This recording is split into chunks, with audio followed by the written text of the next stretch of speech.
Hello, everybody. Welcome. We're going to get started pretty soon. A quick note here. I'm going to read off a bunch of announcements and introduce our panel of speakers today. But for those of you who needs the CEU hours or learning unit hours for AIA or GBCI, how many people need them soon? If you do, get your camera ready because I want you to take a picture of the screen so you can get the number. Otherwise, we'll be posting all of these presentations on the website. So if you're not due for another several months, you'll have time to get the number down.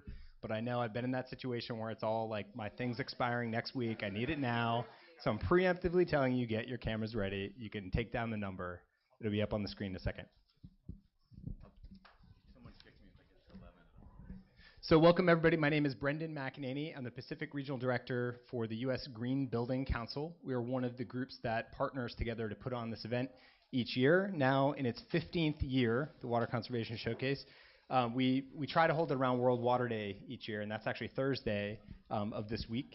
The other co-organizers and partners for this are East Bay Municipal Utility District, San Francisco Public Utilities Commission, American Institute of Architects Committee on the Environment, and the PG&E Pacific Energy Center.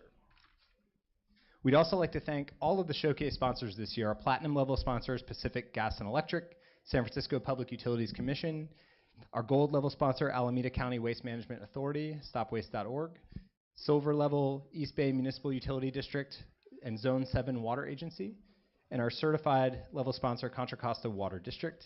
And if you guys haven't had a chance, please do visit the 41 exhibitors that also help make this event possible. I've seen already just in the about 4 seconds I've had to browse a bunch of new faces and exhibitors out there. So hopefully you're finding some good solutions for your projects. We aren't making paper programs available. It takes up to 5 gallons of water to produce each pound of paper. So again, we're going to be doing more digital. The presentations for all the sessions will be available on the website, waterconservationshowcase.com. I'm going to say this again because about 90% of the 1,000 questions we get after the thing are the presentations available? Yeah, they will be available. Once they're uploaded to the website, we'll be sending everybody who's registered an email to let you know that they're available. So we do that every year. Don't worry about if you miss something on the slides. We'll be sending those out.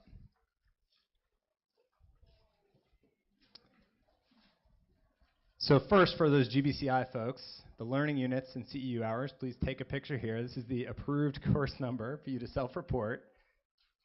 I'll pause for a minute there. While I'm pausing, door prizes will be available today at 5:30. So you have to be there in person. If you picked up one of those passport cards to visit the exhibitors and get your stamps, we're going to do a drawing for some prizes that have been submitted by some of the exhibitors. So some great water-saving swag for you. All right, so moving on to the next one here. So for AIA learning units, here is the number that all of you might need to take a picture of. Once again, these will all be sent out after the fact when the presentations are posted to the website, waterconservationshowcase.com. Restroom locations, so downstairs you may have seen just below or next to the yellow stairs. Up here, it's around and to the right. Fire exit, so from this room, the quickest way to get out of the building in case of a situation is behind me, through this exit, straight through down the stairs out the front of the building. You can also go down that stairwell that you probably came up here and then turn around and go through the front. But the quickest way is going to be right through here. If there is an earthquake, we recommend that you do not leave the building because of the threat of falling glass. So get under a table, cover your hand and neck. Just want to cover our bases here in case anything happens. If there is an emergency, we'll have a convening location at 4th and Howard, which is by the carousel there, and we'll be able to let people know if it's safe to re-enter the building. After the event, we'll be sending out SurveyMonkey to survey you on the sessions you attended. We really take that feedback seriously to try and craft a better program each year, so we encourage you guys to respond to that. There'll be some other prizes as incentives to respond to that SurveyMonkey evaluation form. We've got water dispensers throughout the facility, so if you brought your reusable water bottles, you already got your lunches. Everything, or most of the stuff in there is compostable, so make sure you use the compostable bin. Energy Center has been able to reduce its waste stream by 30% by shifting to compostable, so we hope you support us in that.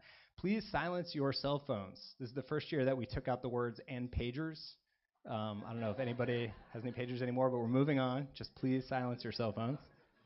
The presentation is slated for 60 minutes. So we have a lot of people to get through, a lot of content. We're going to try and hold questions to the end, and then we're recording everything. So I'm going to be running a mic around and making sure we capture your question and the response as well, so we can send out those recordings. So once we're all done with the presentations, then we're going to have time for Q&A.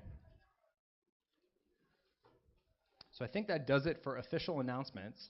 And what I'm going to do now is kind of introduce all of the speakers in sort of an abbreviated version of what's on the website, just because we got a lot to get through. So first up, we're going to have Polly Perkins from the San Francisco Public Utilities Commission.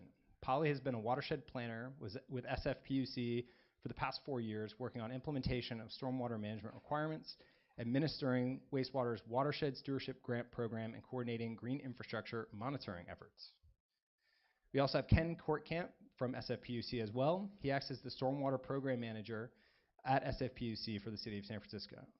Ken is a civil and water resource engineer with over 20 years of private sector and public sector experience, focusing in sustainable site development, green infrastructure design, and policy development. We also have John Ennis. John is a registered architect and the president of BDE Architecture. John has practiced architecture and designed complex projects in major cities around the world, including New York, Aspen, Colorado, and Moscow. He's recognized by USGBC, that's us, as a LEED accredited professional, and was part of the 2008 class of Leadership San Francisco offered through the Chamber of Commerce. Last but not least, we have Clara Tang. Clara is with Sherwood Design Engineers. She has 10 years of experience in civil engineering and sustainable infrastructure design, and she serves as a project manager on many of Sherwood's high-profile projects. She's working on large campuses focused on climate adaptation, water and carbon balancing, landscape integrated stormwater, and flood control plans. Please join me in welcoming our speakers for the panel today.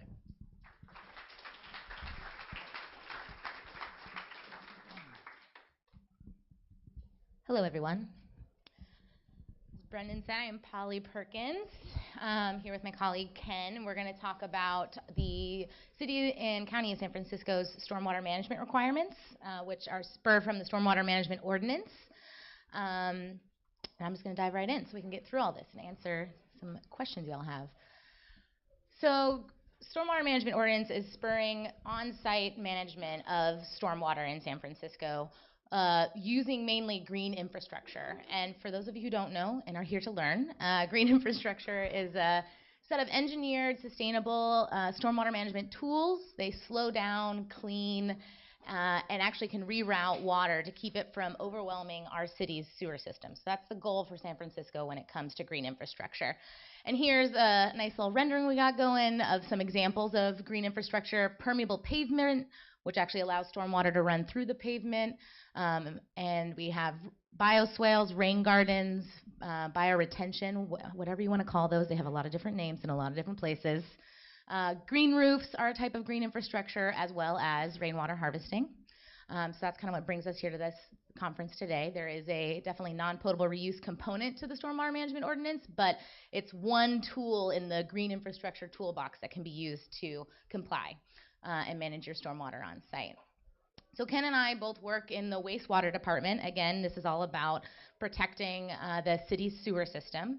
And we work in the utility planning division, and we have a number of different ways that we promote the use of green infrastructure in San Francisco. We do watershed scale planning. Today we're talking about our regulatory arm. We also develop policies to help promote this type of infrastructure. We are the client implementing wastewater's own capital assets. We're building our own green infrastructure in San Francisco right now. If anybody goes up and down Fell and Oak, there are bioretention planters on Fell Oak, Sunset Boulevard. We also have a new project in Mission Valencia, so we're making it happen. And then we also have a watershed stewardship grant program and a lot of educational programs and materials as well. So today we're focusing on that regulation piece. And before we dive in, I wanted to kind of bring in some context. So San Francisco is a very special place, as we all know, but you may not know it's special because it has a combined sewer system. So when you flush your toilet and when it rains, the water that hits the street, those waters go to the same pipes under the ground. And in fact, 90% of San Francisco is a combined sewer system. Which is not typical for California. Most of the state of California is this blue here, 10% of San Francisco is called a separate sewer system. So when it rains, the water on the street flows to a separate set of pipes under the streets. And that stormwater flows from the streets, from your rooftops, picks up all those pollutants, goes to a stormwater pipe and goes straight into the bay, ocean, river, what have you, untreated. And then when you flush your toilet, it goes into that other pipe and goes to our treatment plant and gets treated. So in combined sewer systems, and here in San Francisco, our primary goal with stormwater management and green infrastructure is to reduce the volume of stormwater. We want to remove stormwater from the system, because if you can imagine, when it rains in San Francisco, our sewer system's only sized to manage a certain volume of stormwater. So the more we can remove stormwater before it hits the pipes, the more room there is for other stormwater during, oh geez. Now I've done it. There we go. Okay. We're basically making space for other water. We're removing stormwater where we can with green infrastructure so that there's more volume, there's more capacity in our sewer system during storms.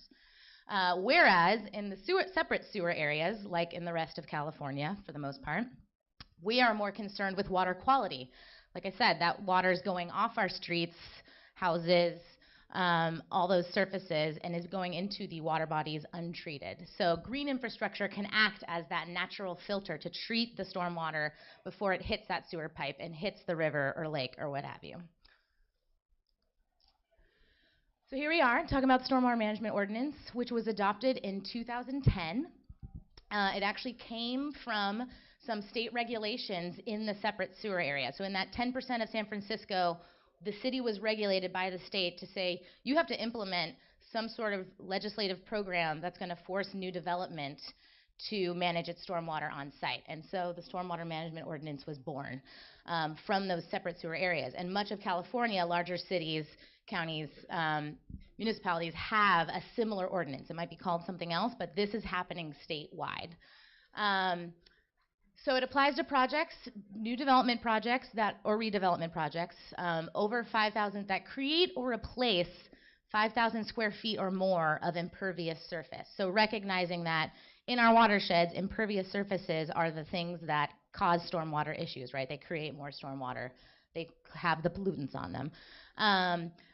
So that's for the combined sewer area.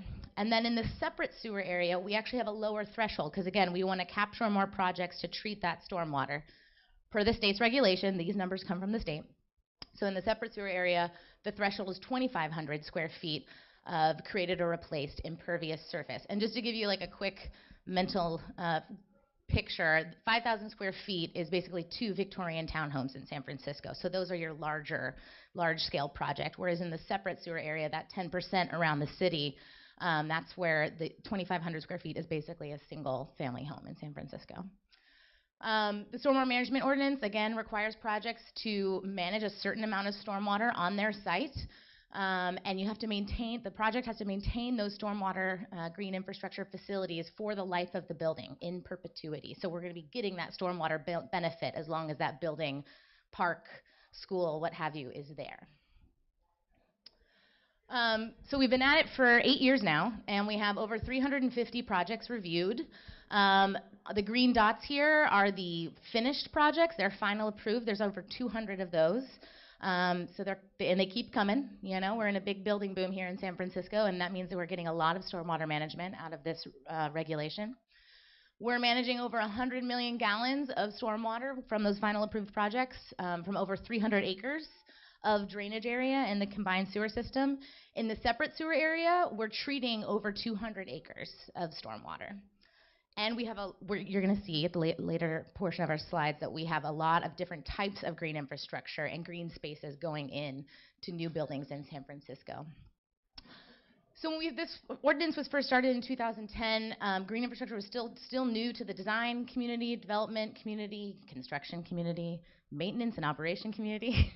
So we've developed a lot of educational materials to help people get on board and better understand how to implement these types of green buildings in San Francisco. Our manual, the Stormwater Management Requirements, which when it was first published had drawings, renderings of what it could be, and now we have actual photos because this is happening, which is great. This outlines the actual stormwater requirements that you have to manage that certain amount of stormwater. We have a series of these BMP fact sheets, best management practices, another term for those green infrastructure tools. This one's for bioretention. We have one for rainwater harvesting, permeable pavement, et cetera, so you can learn about the design, where you site, how you site these things, how you maintain them. Since the onset of the non-potable ordinance in 2017, obviously there's a big synergy between non-potable reuse and stormwater management, so we developed a memo and a guidebook on how to comply with both those ordinances at the same time, so that you can get the best bang for your buck if you have to comply with both, and we can guide you through the regulatory process of that. We also have a lot of design, construction, and maintenance tools. We have a set of typical construction drawings that get into the nitty-gritty of how to design these facilities. We have a series of specifications to use on your projects on how you should spec a specialized bioretention soil mix. How do you spec a permeable paver? For a lot of folks in the construction industry in San Francisco that don't know necessarily how to do that. We have a BMP sizing calculator, so you can take your site, put in how big it is, how much impervious surface do you have, and you can fiddle around with the different types of green infrastructure BMPs to implement, and you can figure out what is your stormwater performance based on how big is your green roof, plus your permeable pavement section. So kind of an iterative, it promotes that iterative design approach, so you can figure out what suite of tools fits onto your site for you. And then we also recently published, just this year, we have a green infrastructure construction guidebook meant for those construction professionals, as well as a green infrastructure maintenance guidebook. And we're getting ready to kick off a training series to complement both those construction and maintenance guidebooks at the PUC. So stay tuned for that. And with that, I'm going to hand it over to my colleague Ken, who's going to talk about the design teams that have been making it happen. Thank you so much.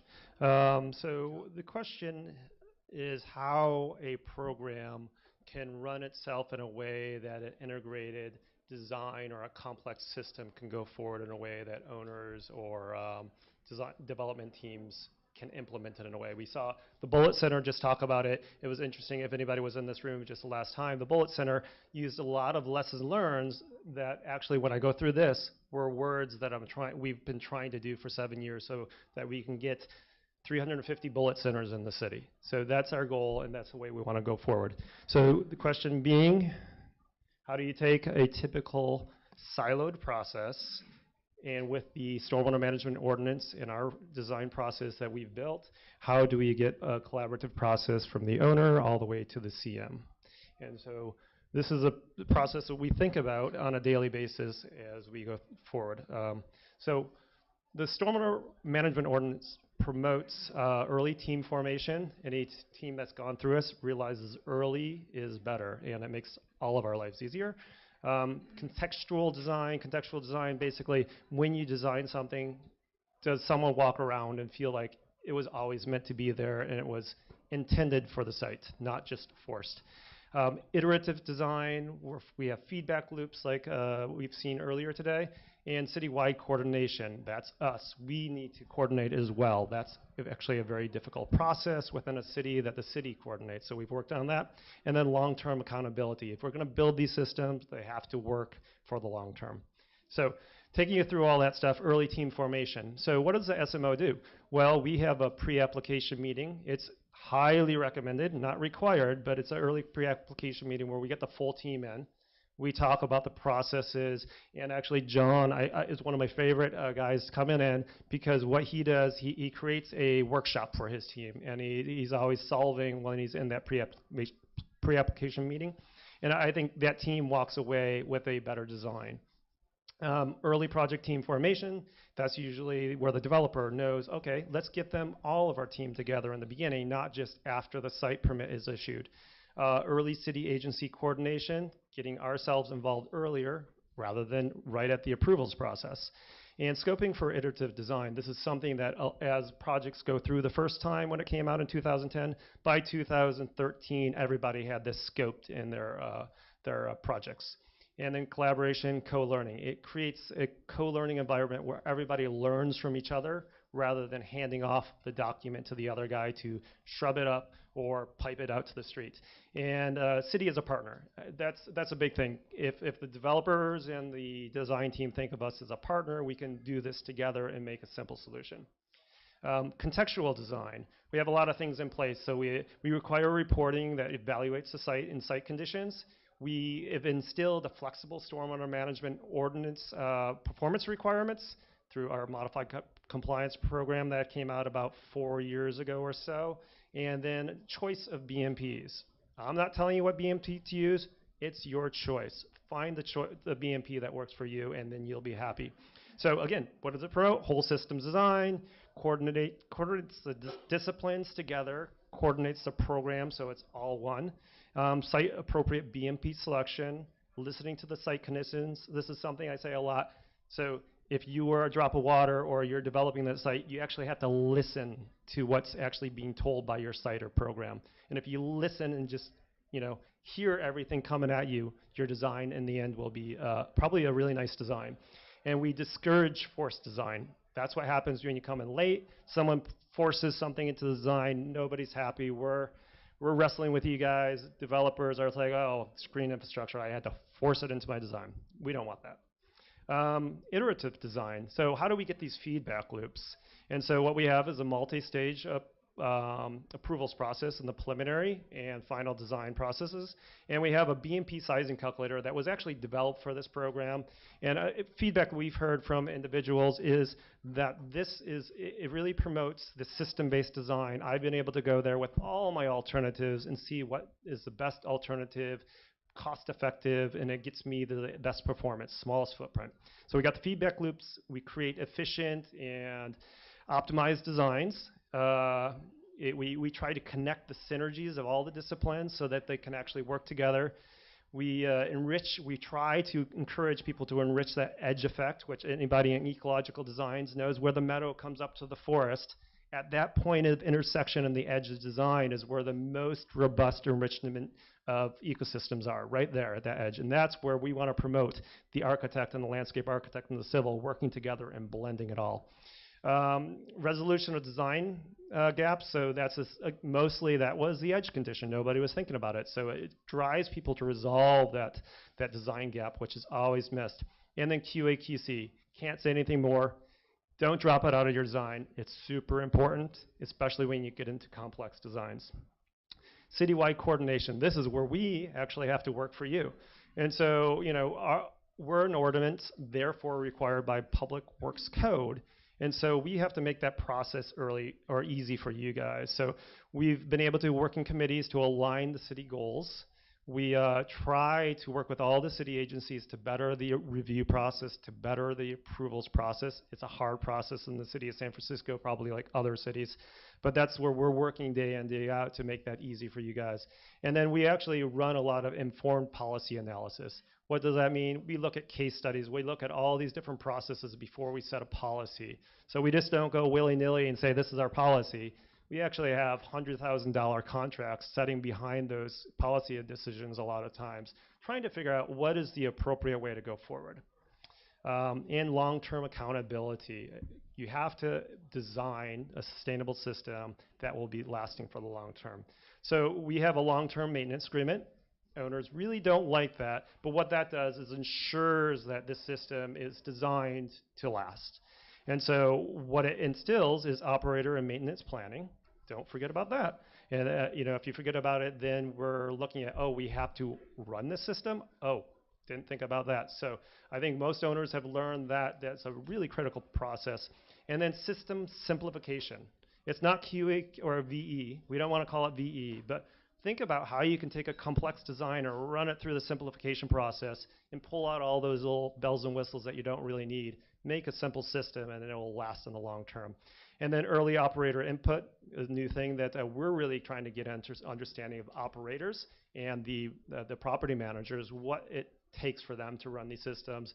And in the end, we want to minimize our maintenance work. So a key takeaway is that simplification leads to better maintenance, which leads to better sustainability. So maintainability really is sustainability. And I'm going to pass it off to Polly to a few little slides, pretty pictures. She put that together, and then we'll hand it off to John. Didn't realize we'd be passing the buck, but we just, for those of you who are new to green infrastructure, wanted to show kind of some demonstration photos, and I'm going to quickly go through the different types of green infrastructure that you see here, because in San Francisco we're in a very dense urban environment, and people are saying all the time, no, you can't infiltrate stormwater, and in some places you can, and that's okay, because there's alternatives to that. but people can comply and manage their stormwater on site in a very dense environment. We're seeing it in our mixed use and residential projects. Lots of downspout disconnects where you take your downspout, put it into a planter instead of the sewer system. This is on top of the Whole Foods on Market Street. There's a living roof. Here's a low-income housing development that had a private alley in their backyard that they made into a totally permeable paver system.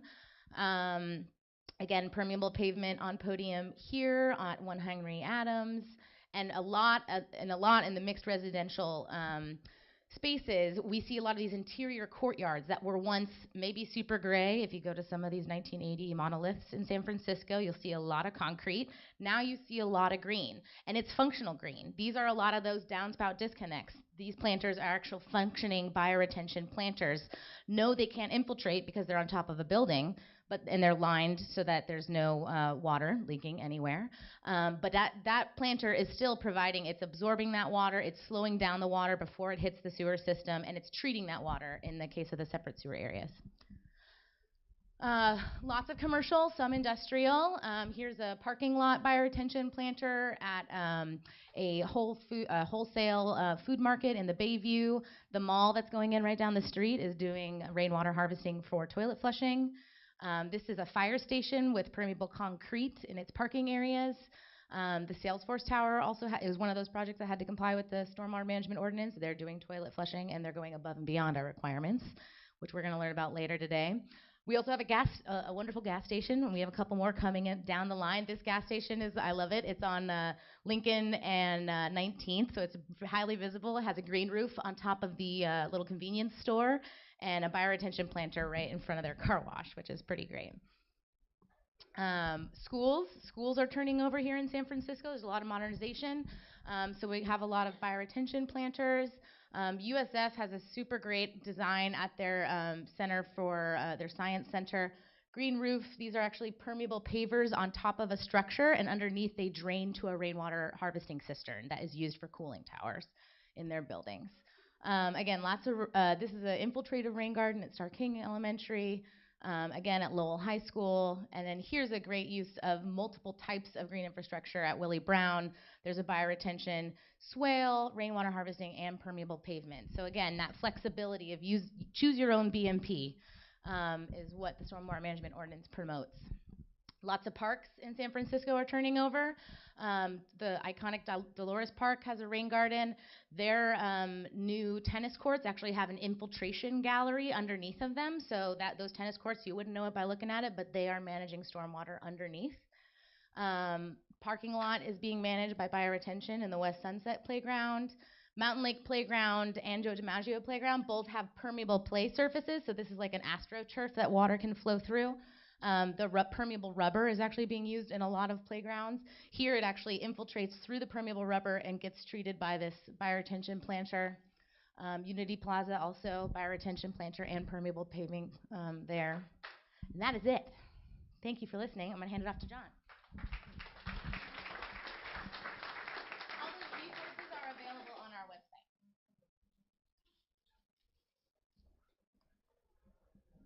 I just want to get a sense of how many architects are in the room right now. Could you raise your hand? How about landscape keep your hands up. Keep your hands up. Landscape architects, civil engineers, plumbing engineers. Okay, good. We got everybody covered. So I think the most important thing that Ken and the team has taught me and the process has taught me, if you have any questions, you can always call me later or ask after the talk, is it's all about collaboration.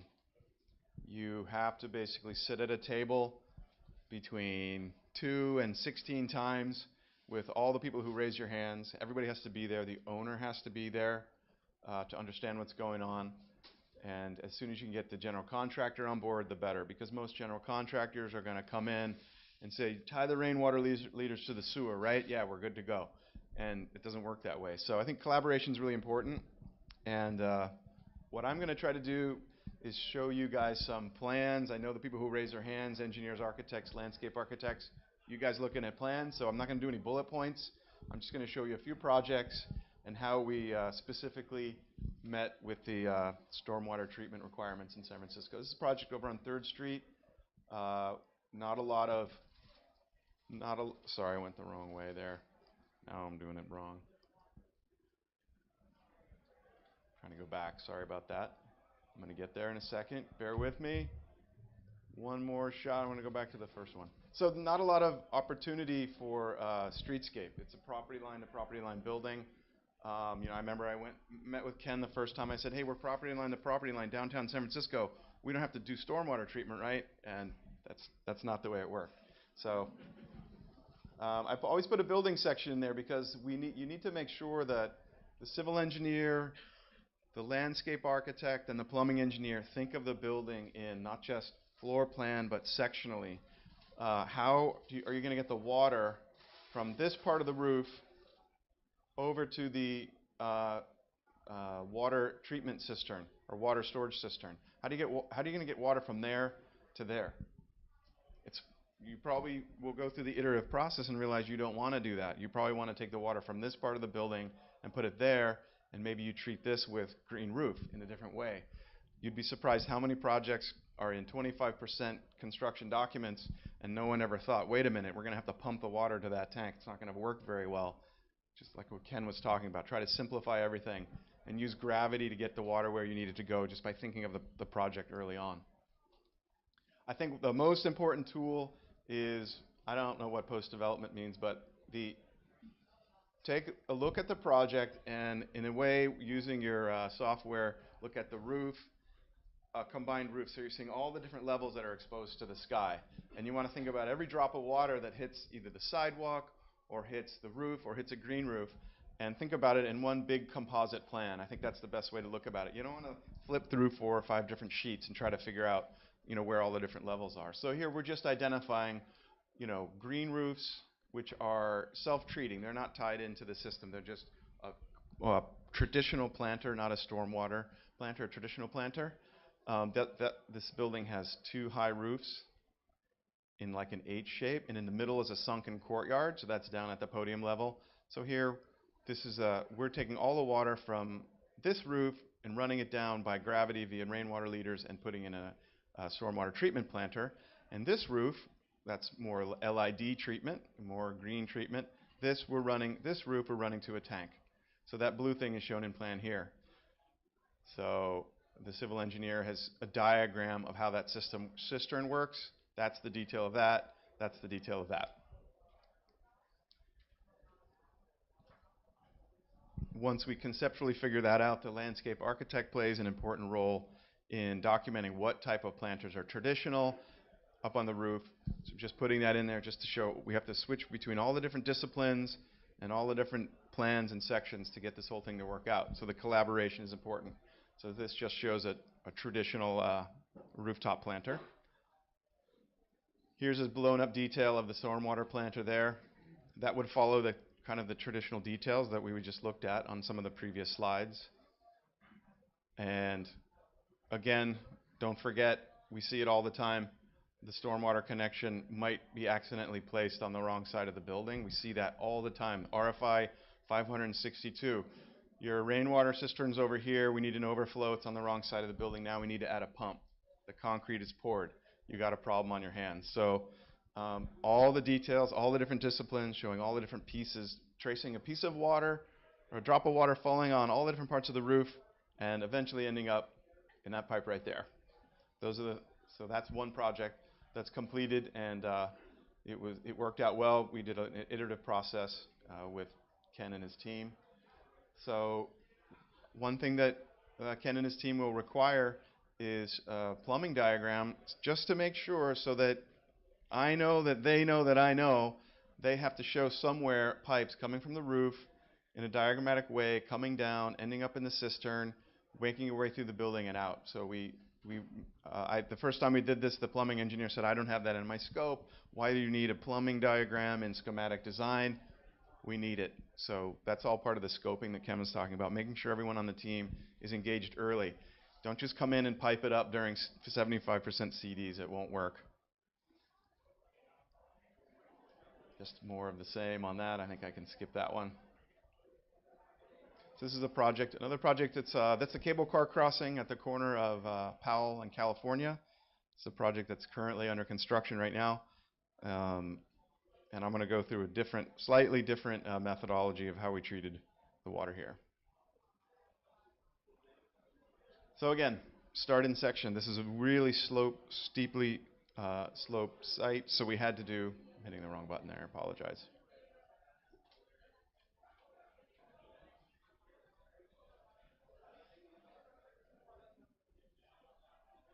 So we had to deal with a lot of grade change on the project, and we had to think about a terraced building with multiple levels of water hitting the building, you know, at seven different levels on this project, all the way down to the lowest level, so you can see how far below grade we are.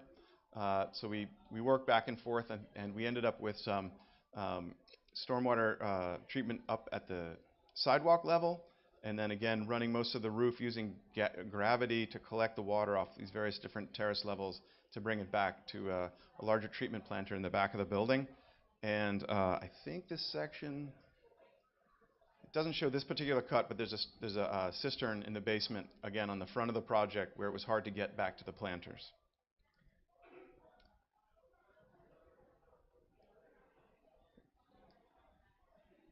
So again, the overall top-down view of the project, it's really important. And it happens, everyone gets confused. Is this a stormwater planter? Is this a traditional planter? Where's that water going? How is it draining? So again, this building steps down, steps down, steps down, steps down.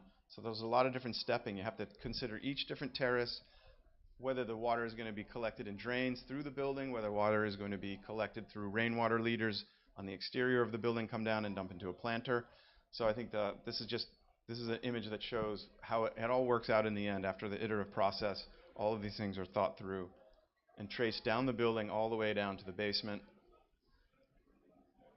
This is just a site plan view. These are the treatment planters in the back. So in this project, we collected all the water from the back half of the building and ran it to a nice large stormwater treatment planter in the rear of the project.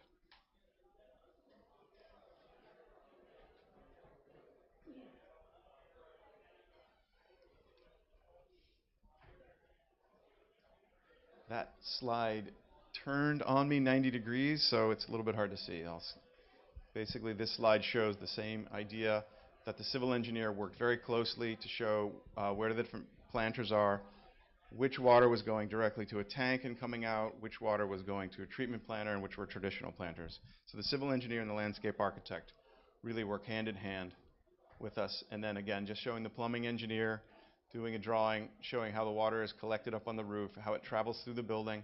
All of this stuff that we want the general contractor to be able to find on a plan, so when he's meeting with his plumbing subcontractor, that they have all the pipes, the sizes, the fittings, the tanks and pumps to make these things work. If you leave just this one piece out, you might have all the landscape and civil and architectural issues worked out, but you're not going to have all the infrastructure that the plumber needs to put in the building to make it work, and you might not have room later to try to add it.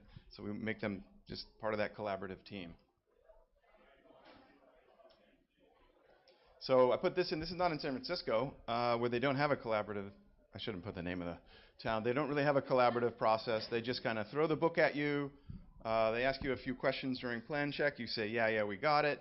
And you build the project, and it's the opposite effect. So I'll show a couple of problems that we had on a project that's now completed. So again, this is a large site, different than San Francisco, so we didn't fill the whole site. These are parking areas. So we have multiple buildings, lots of different roof levels. We have slope roofs, flat roofs, paved areas, planted areas. And essentially, the idea of the project sounded great. We would take all the water and run it in rainwater leaders into planters along the perimeters of the building that would be subterranean or below ground, subterranean, and end up in a great looking design. Well, I'll show you what happened. Again, just to show that the plumbing engineer definitely understood. He's calling out all the rainwater leaders. Everything worked. Everything got down to the bottom of the building. My plumbing engineer drew a plan, a roof plan, a building plan. Everything was coordinated. It all worked out. Here is the civil engineer's drawing showing treatment planters along the edges of the building.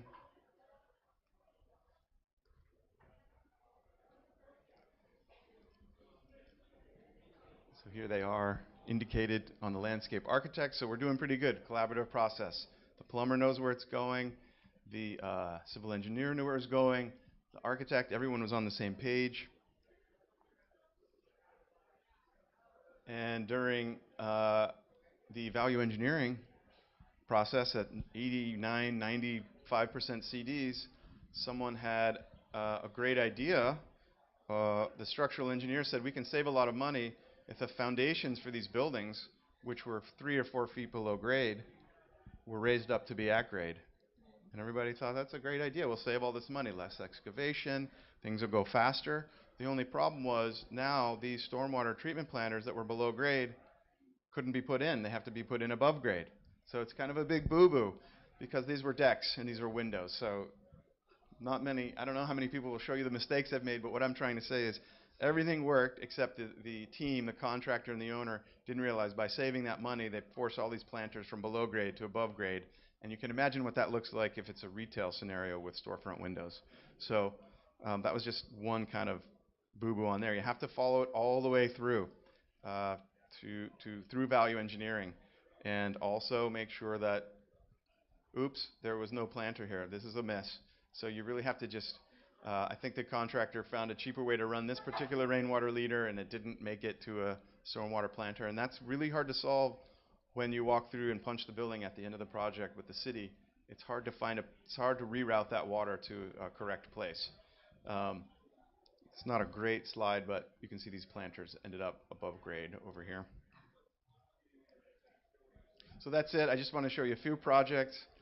Collaborate. Make sure your team has the scope to do all this work in schematic design, DD, CDs. Take it all the way through value engineering. Make sure everyone's at the table, and follow it all the way through. I hope that helped a little bit. If you've ever done it before, maybe that wasn't so interesting. If you're looking at doing it for the first time, I'd be happy to meet with you, come by your office, or you can drop by and I can explain a few of the ins and outs. So thanks a lot for listening.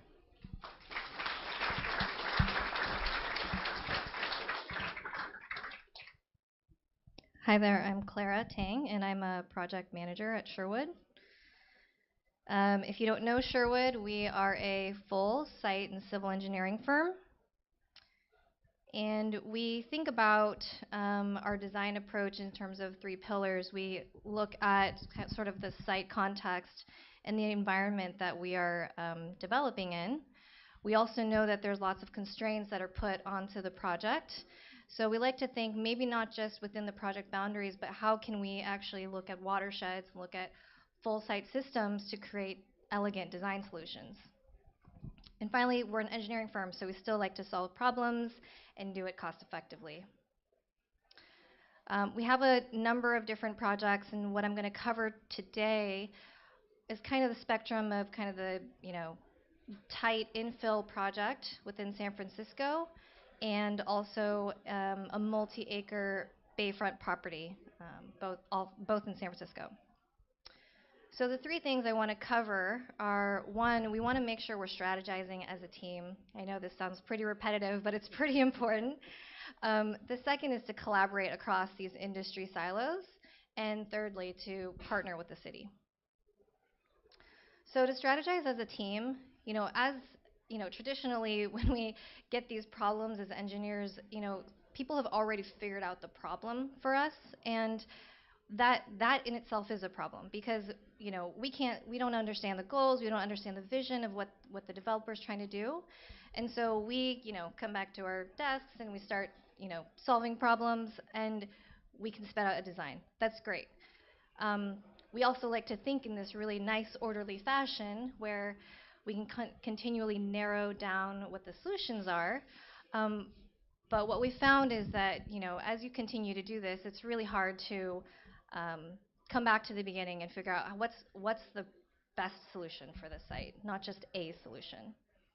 So maybe you guys have seen this graph before, and if you haven't, it's sort of the design and cost curve where, over here on the left where it's strategy, right, high level thinking, and all the way on the far right-hand side is sort of the built project. Engineers are kind of brought into this yellow zone where, again, your problem is defined for you, but as you further develop your design, And if you have to change it, then obviously it's going to be at a cost or a schedule impact to the project.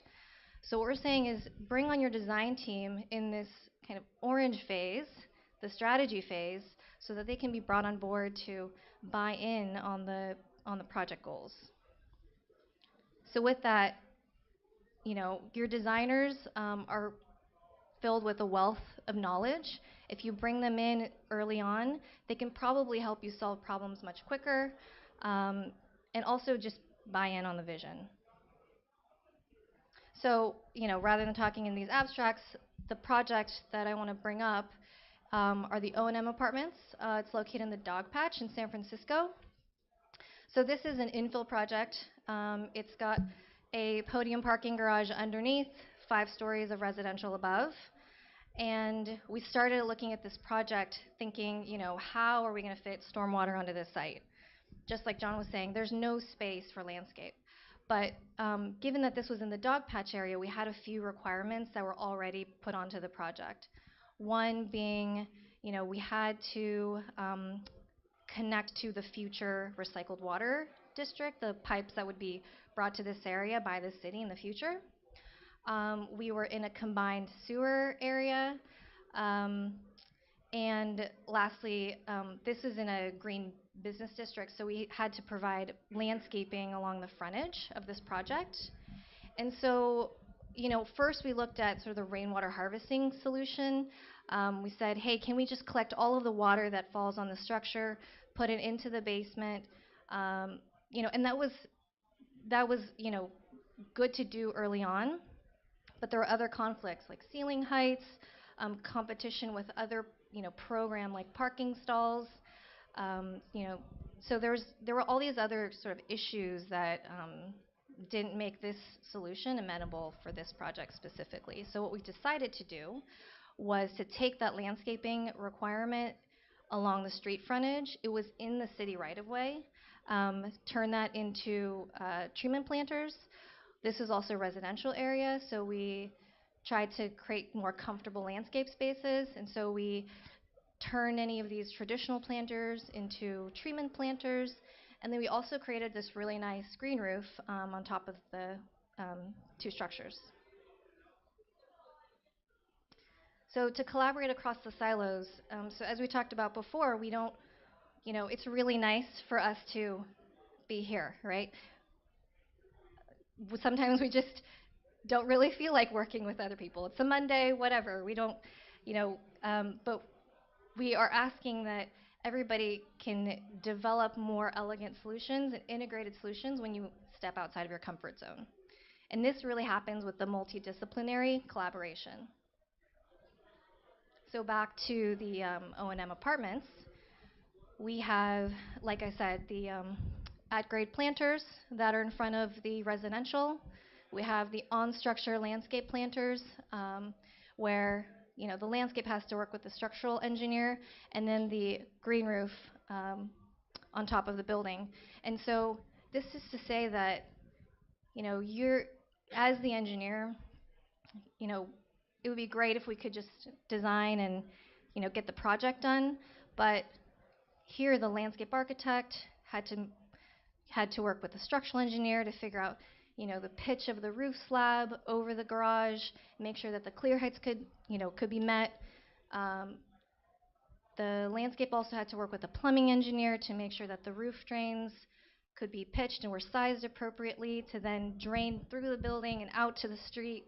The civil has to make sure that all of the planters are sized appropriately and you're not double counting and making sure that the math is working out. So really all of this cross coordination is incredibly important, as you could tell, and we do have to follow through, and if you do follow through, you can come up with a really great project at the end of the day.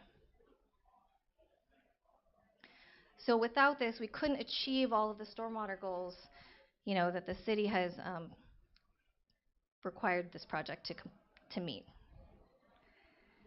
The other project that I want to talk about is this is a 14-acre site. It's adjacent to Hunters Point Shipyard. It's called Basin, and You know, right now it's in the environmental review process, so this is pretty unique in that we actually have space in San Francisco. Um, so, you know, when we think about this design process, we have to first understand what are we dealing with here. So we looked at sort of the geotechnical soils stability. There's just a line of lateral loading here in the blue dash line. We also had to look at, you know, what's going to happen, you know, with sea level rise, and we had to think about what would happen in 2100. Where does the bay actually rise to? That's the center diagram. And then last, we had to look at the existing hydrology. Interestingly, even though 90% of the city's drainage drains to a combined sewer system, this one is a separate sewer system because everything just flows out to the bay. And so this uniquely was under an MS4 permit, and if I'm getting too technical, let me know, but the MS4 permit is still managed by the city, so we still have to meet the stormwater management ordinance, but so we just made sure that we were complying with the city and the regional water quality control board. And then, you know, being involved early on in this design process, we were able to work with the developer, the architect, the landscape architect, the MEP designers to really come up with integrated strategies and goals.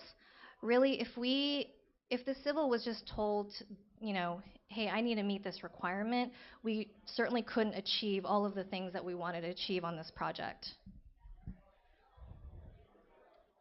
So the way we thought about, you know, how to start, and you know, it's not to say that you have to collaborate all the time. You do still, you know, we still have to kind of converge on what some solutions could potentially be and what those impacts are to the other disciplines.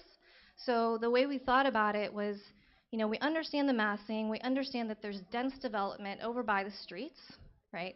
And there's terracing out to the bay with this kind of character that kind of has, it's a little more spaced out. We also have this park in the center, and so we said, how can we use that for infrastructure and not just a park? So we kind of highlighted all of these opportunities to make sure that, you know, we had all of our bases covered and we understood what this development was to look like in the end. So we do some number crunching. We go through our kind of water budget. We do the water accounting on an annual basis and on a monthly basis. And we look at how much water do you need on site, how much water can you get, how do we do the math so that we are using local water sources. And specifically in California, it is important to look at water on a monthly basis because, you know, you get the water when you don't need it in the winter. And so you need to kind of it's a fine line between, you know, how you're going to meet these requirements with the design of the project. So we looked at rainwater harvesting specifically, and we kind of studied, you know, the pattern of rainfall over 10 years. We took the average and we looked at that for 1 year, and you can see that there's a big spike of rainfall happening in, you know, February. This is the wet months right here, where you can see all the blue spikes. And so to apply rainwater harvesting on this site, we found that we could only meet 30% of the indoor non-potable demands. So we decided to nix this idea. And so we came up with a fairly simple solution, although it will be complicated in design. And we said, why don't we just mimic what the site is doing? And so the elevation, kind of on the back here, is about 20 feet higher than the bay. And so we decided to create a stormwater strategy that was equivalent to the scale of the density of the development. So you can kind of see that the denser the development in the back is going to the large centralized stormwater treatment in the park, and then sort of these lowlands, which are not so dense and has more opportunity to treat the stormwater at grade, has sort of this distributed stormwater impact. So, you know, everything's still, you know, anything that still touches the surface will get treated before it goes out to the bay.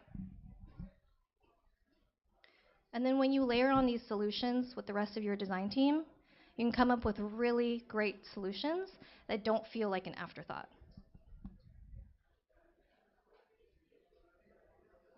And finally, the city is your friend. When we talk about the strategy and with the design team, that's really where the city wants to be involved as well.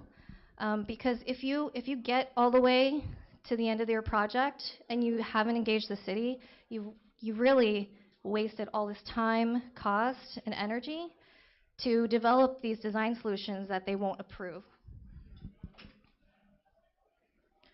And again, you can get them involved in the vision, the problem solving, the goals. You can see that they've created and approved so many different kinds of projects.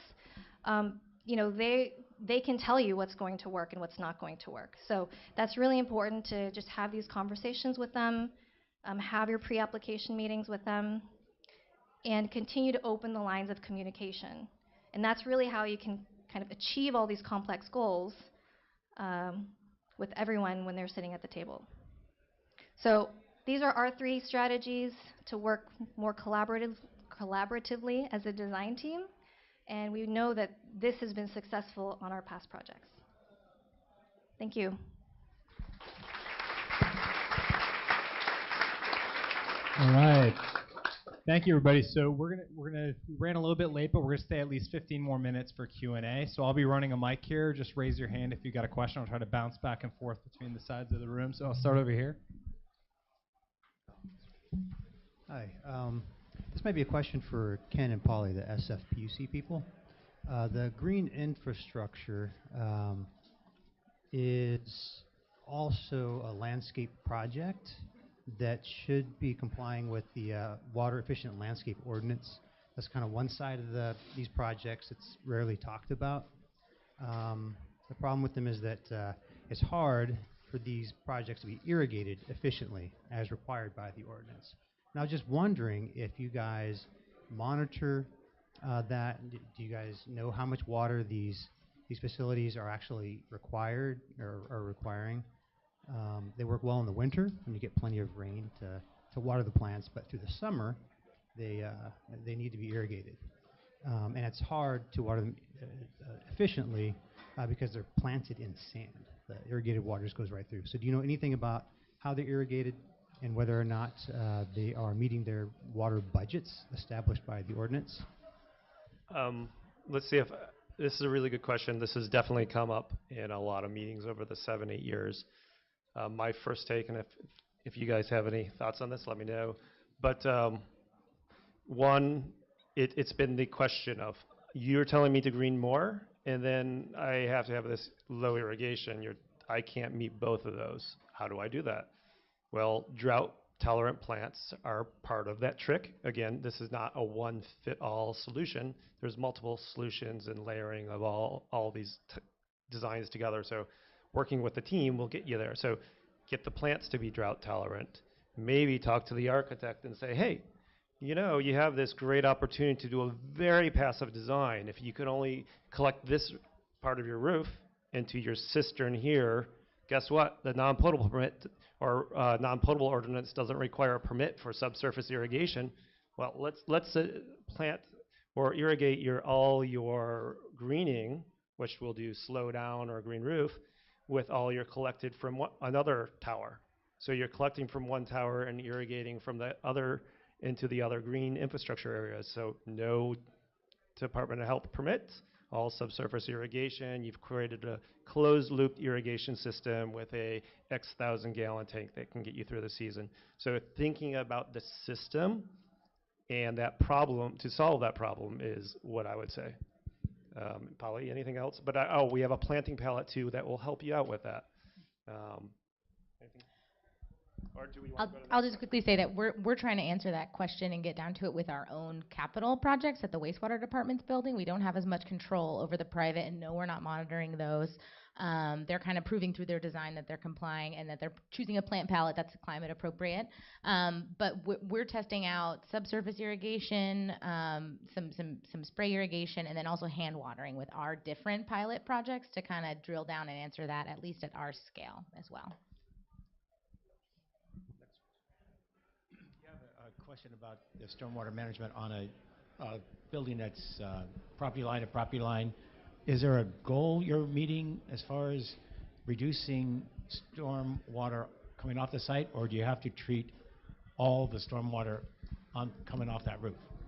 So that depends where you are in the city. So if you're in the separate sewer area where treatment is the goal, you do need to treat every surface of your roof or parking lot needs to run through some sort of green infrastructure treatment system. And then if you're in the combined sewer system, again, there's that volume reduction requirement. That's our goal in the combined sewer. So in the combined sewer, you need to reduce the volume and slow down the rate of the stormwater leaving the site by 25% from the pre-existing conditions for a certain design storm.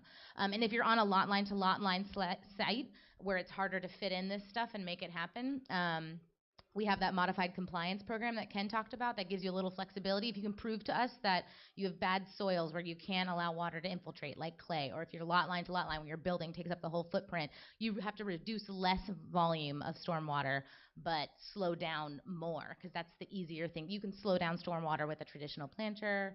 You can slow down water with a lot more technologies than actually remove it, volume removed. So.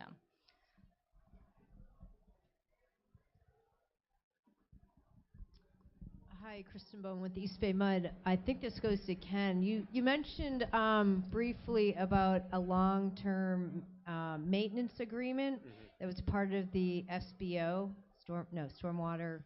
Stormwater control plan. Yeah, okay. And I wonder, like, so they sign it when you guys are all getting this all together, it goes in, you do your check off, and it's signed. But then 3 years down the road, do you guys do any kind of follow-up, or there's any kind of teeth on that maintenance agreement? I could answer it, but she's the one that runs it. But as generally, the maintenance agreement is a requirement that's recorded on the deed, and there's self-certification every year, annual self-certification for you might be able to triannually, or here, why don't you describe it? Okay.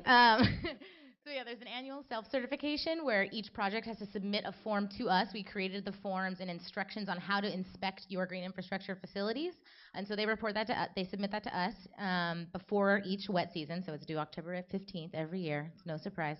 And then every 3 years, we're actually required, it's a state regulation requirement that we go out and verify the maintenance. So we're inspecting these projects every 3 years. So what happens? Ideally. If they don't meet it, so it's there's legal language in the maintenance agreement where we could, we give you a certain amount of time to come into compliance, basically, to fix your stuff if it's broken. We can levy fines until you do so. We can ultimately come onto your property and fix it for you if it's a health hazard or if it's causing some sort of issue, and then you have to pay us back. And we can ultimately put a lien on your property. So everybody has to sign that. Yeah, it's a doozy. Yep, exactly. So take care of business. Usually that's enough to convince people to do it. Can you hear me? Did you say that the maintenance agreement was in perpetuity, or it was long-term, like? It's recorded on the deed of the property. So as long as that that building is being sold or transferred to another owner, it'll transfer with the property.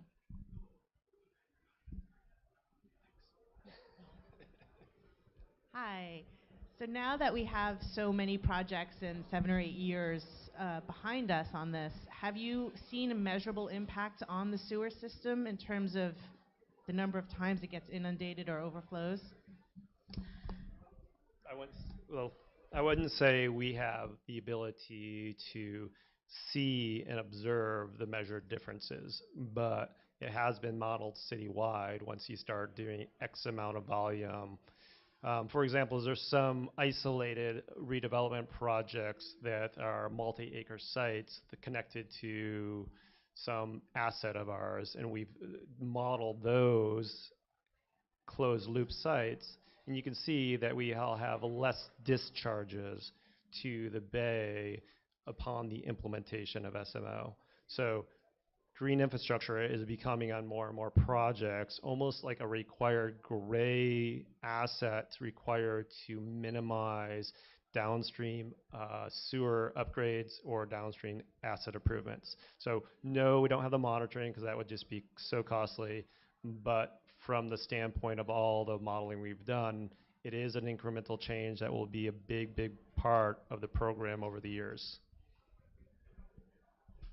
One more question as far as permitting, as opposed to like Santa Clara County, I was involved in a project where you had recycled water from the municipality or the district used in a job site, you had to get a state permit from the water quality permit. I'm not sure who it was. But if you have a stormwater treatment and you're using the water for recycle in your building for flushing toilets, are you going to have to get a state permit for that in San Francisco? I'll answer this, and if Polly has something else to say. So at 2 o'clock, you'll see our non-potable group present, so I would go to that one.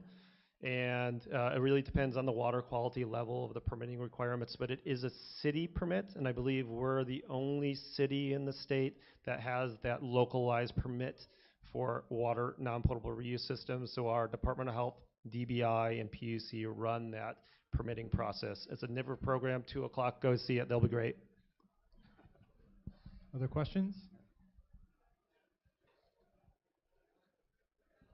So for your modified compliance, it's just a reduced amount of volume that needs to be retanked, right? Yeah, it's the flexibility to reduce the volume, therefore increasing the detention. So it's a sliding scale based on your constraints of your site.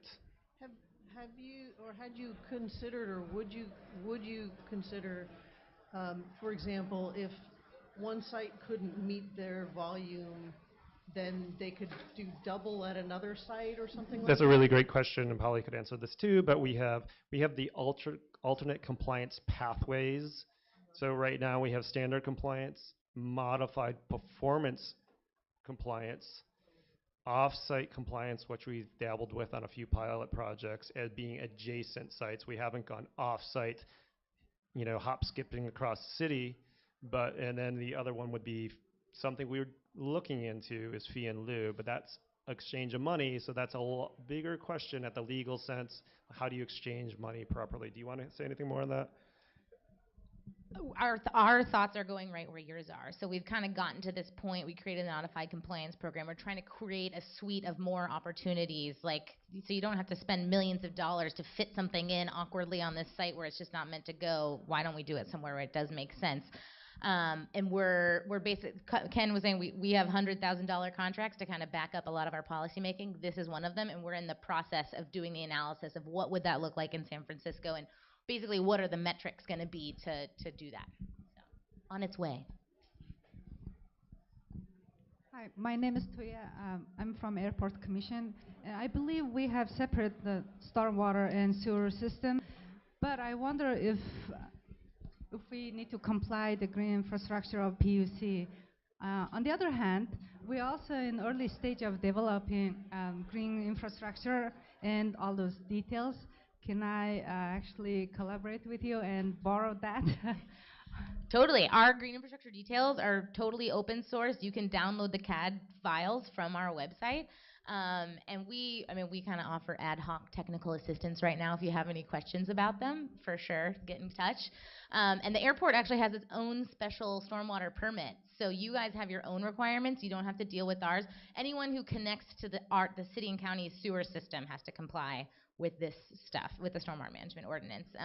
And you guys, I know, have your own, the airport's really big on LEED, and you're getting ready to put in some green roofs on some of your terminals in the next few years. But yeah, so separate. Yeah. All right, well, thank you, everybody. We're going to have to close this room pretty soon, so please exit soon. But help me thank the panelists for a great discussion.